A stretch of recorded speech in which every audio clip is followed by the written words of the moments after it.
¿Qué tal? ¿Cómo estáis? Bienvenidos otra vez a una entrevista aquí en EALDE Business School. Hoy tenemos una visita muy especial. Nos visita Isidora Díaz Heredia, que es directora de sostenibilidad en Parques Reunidos aquí en Madrid, en España, y además es presidenta de la Fundación Parques Reunidos. Isidora, bienvenida a EALDE Business School, tu casa. Muchas gracias a vosotros por invitarme. Muchas gracias por haber sacado ahí un ratito en tu agenda, que nos consta que tampoco tienes muchos huecos, pero bueno, esperamos que disfrutes mucho de la entrevista y que le demos muchísima información a toda la gente que está en casa viéndonos. Seguro que sí. Isidora, la primera pregunta es obligada. ¿Cuáles consideras que son los principales retos a los que se enfrentan las empresas que necesitan vincular sostenibilidad y rentabilidad, y sobre todo en un sector como en el que estás tú, que es de ocio y entretenimiento? Pues si pensamos en un sector como el nuestro, un sector de ocio y entretenimiento, como te puedes imaginar, uno de nuestros objetivos es que crezca, por ejemplo, el número de visitantes. ¿Y eso qué implica? Pues que al final esos visitantes van a consumir más energía, van a consumir más agua, van a tener mayor demanda relacionadas con temas de accesibilidad. Y el objetivo y uno de los retos es minimizar ese crecimiento, o sea, maximizar la idea de tengo que crecer el negocio, pero al mismo tiempo tengo que minimizar el impacto.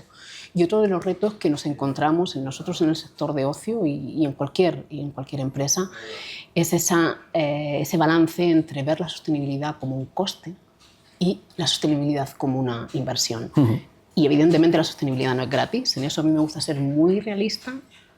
Para ser sostenible al final tienes que invertir, ya sea tema de inversiones de capital, ya sea recursos de personas, de tiempo, pero también hay que ser hábil y saber explicar a empleados, a clientes, a accionistas que esa inversión te va a dar lugar a un ahorro de costes, que te puede abrir nuevos nichos de mercado, que te puede dar una mejor reputación o un acceso a capital cuando estás haciendo, por ejemplo, una refinanciación. Dentro de un contexto donde todas estas normas regulatorias cambian tantísimo, ¿cómo llevas tú personal y profesionalmente la tensión de este cambio tan inmediato y tan constante en normas?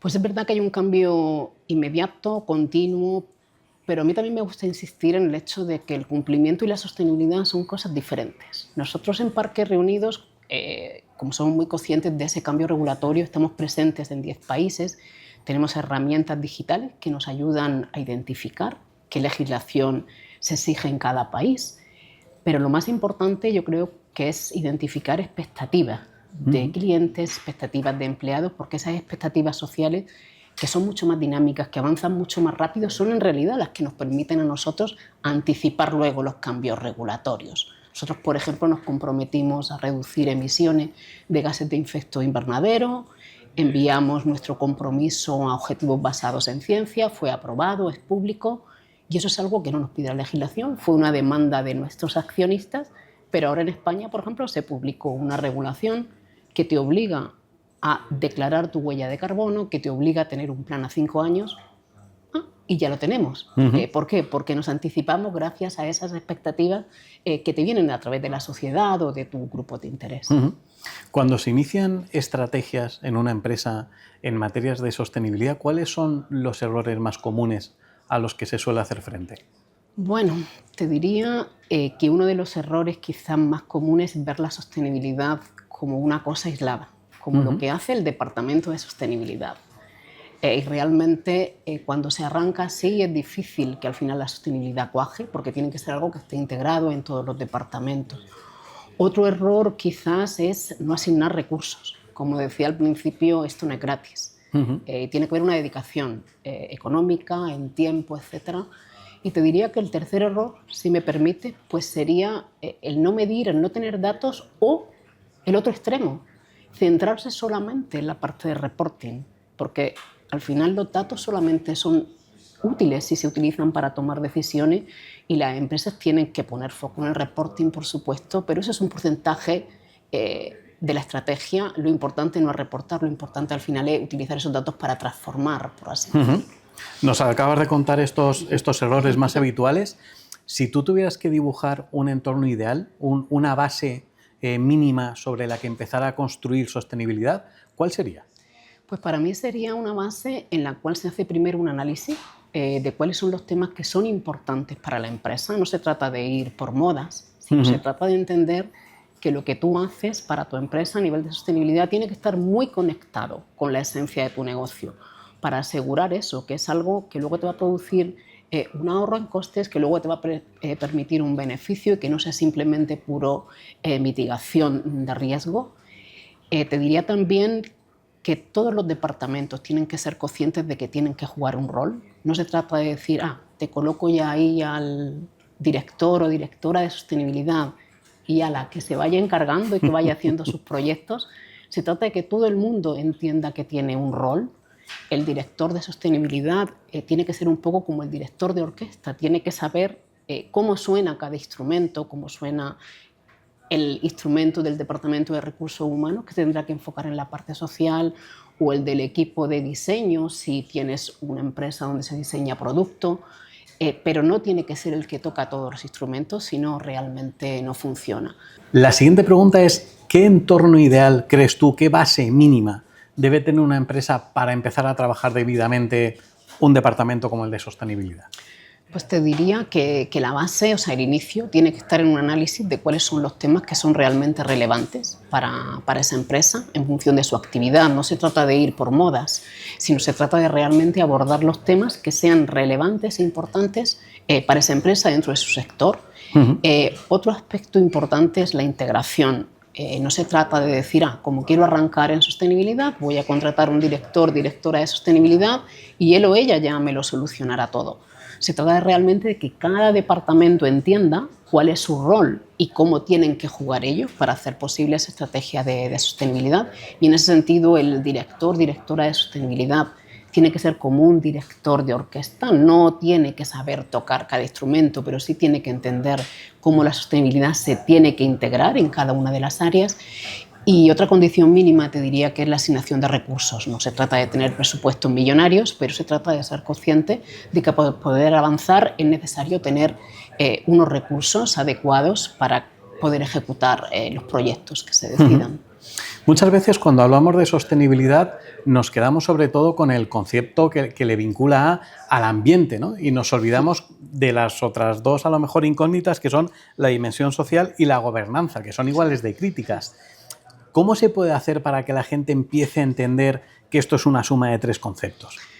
Pues lleva muchísima razón. En determinados países y en determinados sectores, cuando se escucha sostenibilidad, aún se piensa solamente en la parte ambiental. Afortunadamente eso va cambiando en los últimos años. La regulación ahí va impulsando a que veamos la sostenibilidad como ese trípode de tres patas y si una falla, el trípode se cae. Para conseguir esa integración, yo creo que realmente se empieza, como te decía antes, por ese análisis de cuáles son los temas que le interesan a mi empresa en función de su negocio. Porque todos consumimos en general agua, todos generamos residuos, pero si pensamos, también todos tenemos empleados. ¿Cuáles son los temas importantes para empleados? Temas de diversidad, de equidad, de inclusión, temas de ética.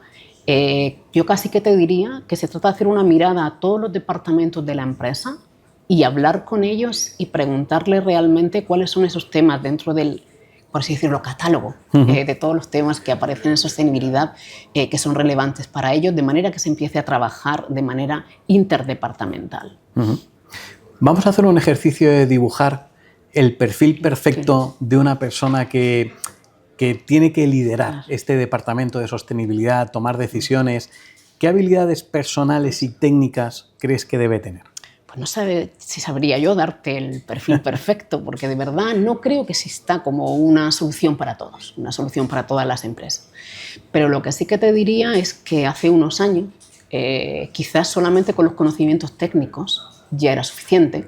Un especialista en análisis de huella de carbono o alguien que te calculaba brecha salarial o que estaba en contacto con las comunidades. Esa parte técnica sigue siendo importante, pero hay otras habilidades que van tomando más y más importancia.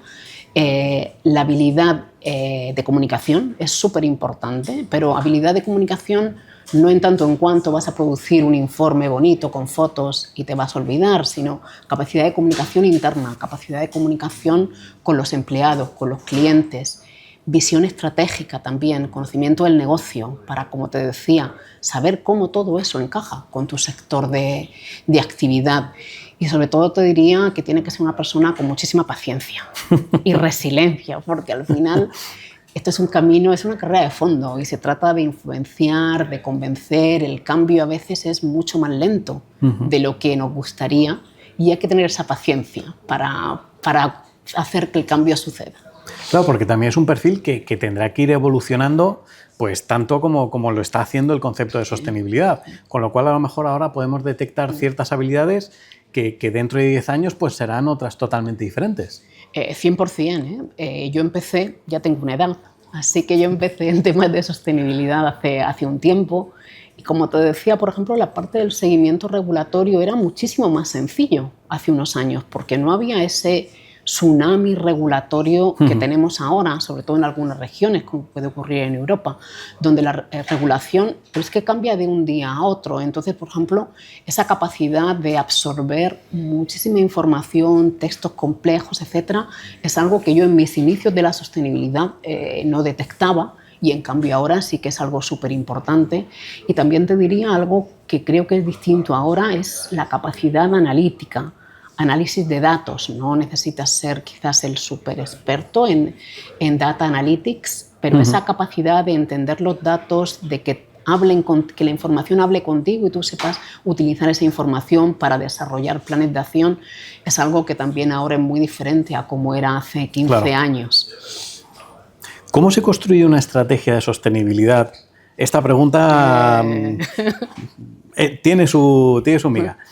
Queremos entender cómo se construye una estrategia de sostenibilidad coherente y que respete al mismo tiempo la cultura, la legalidad y el ambiente en cada país. No me lo pones fácil. No, lo sé. Pero bueno, eso realmente es el reto que nos encontramos las empresas que trabajamos en un entorno multinacional. Nosotros, por ejemplo, estamos presentes en 10 países. Entonces, ¿cómo lo intentamos hacer? Y voy a decir intentamos porque, bueno, estamos en el camino. Nosotros lo que tenemos es una estrategia que es global. Es decir, tenemos nuestros objetivos de reducción de emisiones, nuestros planes relacionados con seguridad y salud, nuestros planes relacionados con inclusión social, pero luego somos muy conscientes de que tenemos actividad en segmentos muy diferentes. Nosotros, por ejemplo, tenemos parques acuáticos. Como te puedes imaginar, en un parque acuático los temas relacionados con agua son mucho más relevantes que pueden ser en un parque de atracciones. Tenemos parques de animales. En ellos tenemos la oportunidad de hacer acciones de conservación de la biodiversidad que no puedo hacer en un parque acuático. Entonces tratamos de conjugar todos esos elementos también con los aspectos culturales, con la madurez de cada país en temas regulatorios y con la madurez de cada instalación. Nosotros crecimos a través de fusiones y adquisiciones y no todos los parques están al mismo nivel. Pero lo que es importante es siempre mantener esa idea del enfoque global y la implementación local. Esto es como un equipo de fútbol. El objetivo es ganar. Ahora bien, el portero es el que tiene que parar el balón cuando ya le llega a la portería, y luego hay otros que lo que tienen que hacer es que avance el balón y otros defienden. El objetivo es el mismo, pero cada uno tiene un rol. Nosotros intentamos hacer ese símil, pero país a país y parque a parque, con un objetivo común, pero cada parque, cada país tiene que contribuir de una manera diferente para conseguir ese objetivo.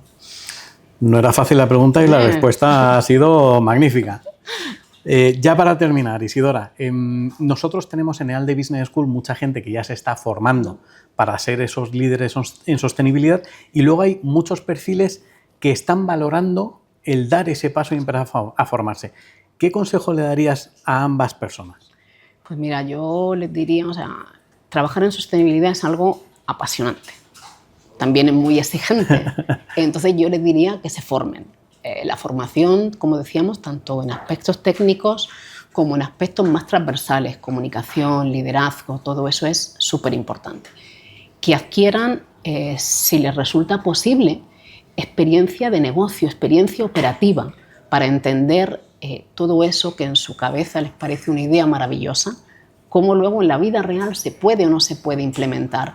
Y esto es un camino muy bueno para la gente que ya trabaja en otras áreas y que quiere hacer la transición de un área de operaciones a sostenibilidad o de un área de mantenimiento a sostenibilidad. Ellos ya tienen ese camino recorrido y luego volvería a insistir en esa parte como consejo de paciencia. Paciencia es ser consciente de que se trata de ir empujando, de conseguir poco a poco pequeños avances, pero al final lo cierto es que en el área de sostenibilidad los avances, aunque a veces se perciben como pequeños, lo importante es que al final todos suman y todos cuentan y yo creo que realmente merece la pena seguir el camino de sostenibilidad. Pues nos quedamos con esa frase final de que merece la pena. Isidora Díaz Heredia, ha sido un verdadero placer. Espero que hayas estado súper a gusto con esta entrevista. Súper a gusto con vosotros. Y espero que también en casa lo hayáis disfrutado mucho. Directora de Sostenibilidad de Parques Reunidos y presidenta de su fundación. Ha sido un placer. Muchísimas gracias de nuevo por acudir a nuestra llamada. Y vosotros en casa no os perdáis más entrevistas con más profesionales que van a pasar por aquí, que será como siempre aquí, en EALDE Business School. Hasta pronto.